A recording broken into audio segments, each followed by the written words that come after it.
Les prélèvements abusifs, voilà ce que dénonce l'intersyndicale à travers sa rentrée syndicale effectuée ce lundi 26 février à la Chambre de commerce de Libreville. En effet, pour l'intersyndicale, le prélèvement doit faire l'objet d'une prescription dans la loi des finances, ce qui n'est pas le cas. Les contrôles sont tout simplement abusifs. En 2014, à son article 8, il est clair, tous les prélèvements obligatoires doivent faire l'objet d'une inscription dans la loi des finances ou dans le code général des impôts. Or, aujourd'hui, on dit bien, il faut bien que ces prélèvements soient inscrits dans des textes législatifs, pas dans les textes réglementaires. Nous constatons aujourd'hui, tout simplement pour le déplorer, que par des arrêtés ministériels et des arrêtés municipaux, départementaux, les opérateurs économiques n'ont que leurs yeux pour pleurer. Cette situation ne peut pas perdurer.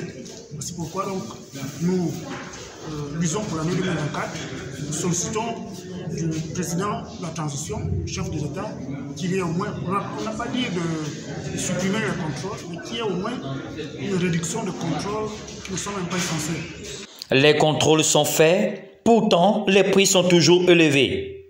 Comment expliquer cet état de fait? Les pratiques du système déchu ont-elles la tête dure?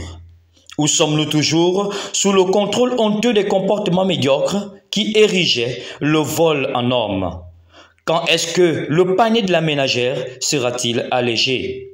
Mais je tiens à préciser que depuis avril 2023, que le prix de la farine est revenu en dessous de la norme. Parce que je me rappelle qu'avant le Covid, il était à 245 € la tonne de blé. Maintenant, s'en est suivi le Covid et les retombées de la guerre de l'Ukraine, où c'est remonté à 430 €. Mais je tiens à vous préciser que même si vous rentrez dans Google, vous allez voir le prix actuel du blé est à 230 €. Donc c'est revenu en dessous de la moyenne. Mais malheureusement, nous ne comprenons pas pourquoi c'est toujours les minotiers, les grandes surfaces, les grandes structures qui sont subventionnées par l'État et que c'est les petites qui se débrouillent sur le terrain qui sont toujours piétinées. C'est pour ça que je lance mon cri de détresse aux administrations pour que vraiment on revienne sur la table des négociations.